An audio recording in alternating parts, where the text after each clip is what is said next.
Can you hear me all right? Yeah, I can. Thanks. All right, so I will be moderating. I will be asking questions on behalf of the media. Sure. Here we have Jenny Simpson of the women's 1500 meter. And so can you just first talk about like how the heat affected it, if at all, today? By this point, I mean, most of us are really accustomed to getting ready for heat.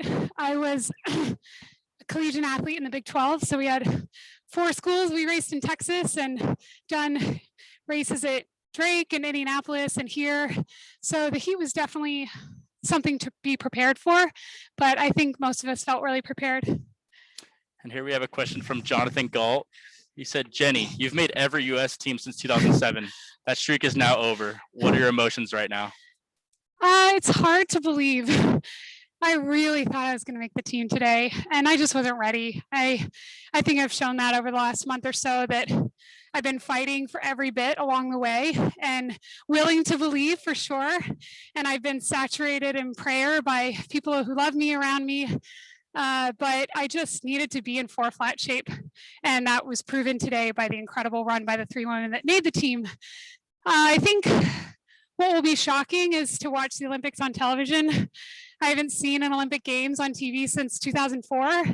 So if any of you remember Dina winning a medal, that was the last time I watched track and field on television. So it will be a little bit of a shock. I think maybe it's hard for some athletes to admit or say this out loud, but the sport goes on without you, and you don't make the games, and the games goes on and they're fine without you. So that will take a little, that will cause a little heartbreak for me, but I'll be rooting for Team USA just like the rest of our country. Have you already like thought ahead and like what your plans are if you didn't make the team before the trials?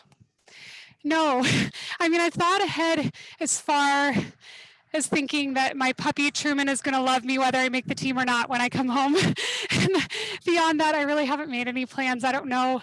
I don't even know what races are coming up. I've been just, you know, when you're behind like I was, you can only think so far ahead. And so I've really been focused on this, and my plan was to make the team and go to processing tomorrow and have a medal around my neck. So I'm going to have to do a major recalibration with my coaches, probably not today, but in the next few days.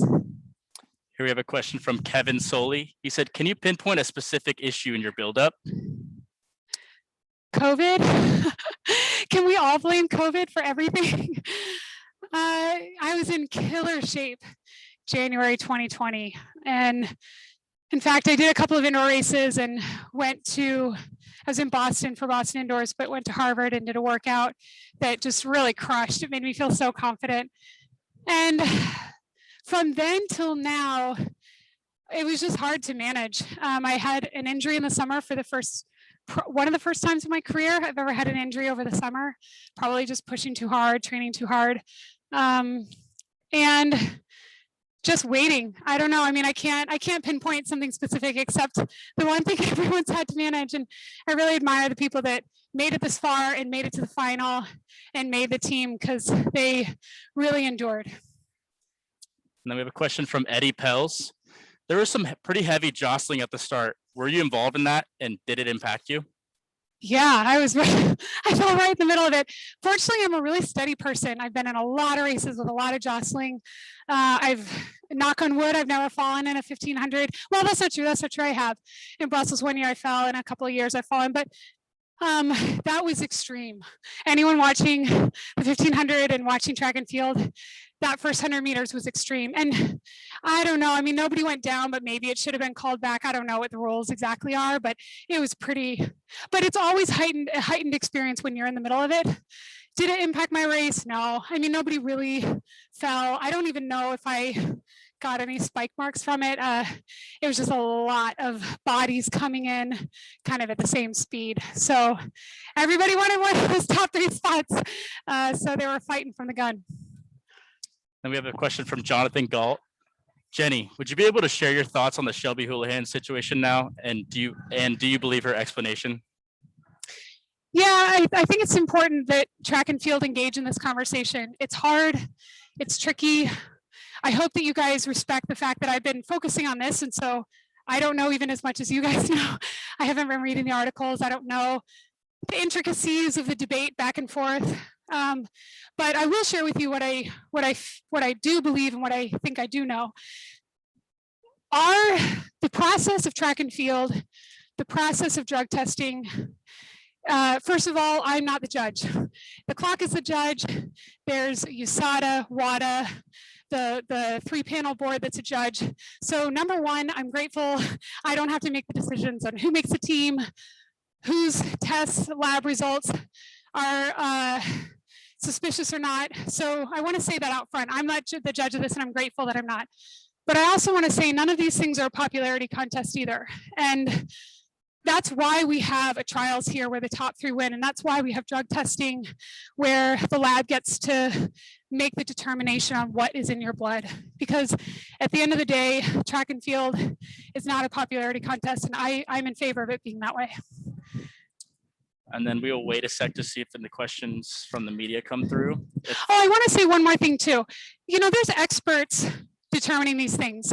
And while I think the media should dig into this and help try to find the truth, and I appreciate people being fans of the sport, you know, not only are there experts that know more than us and are experts in their field determining these things, but there's also an expert defense. Like anyone that is in this situation has an expert defense behind them. So again, I just want to distance myself from any sense that I'm an expert on either end of those decisions.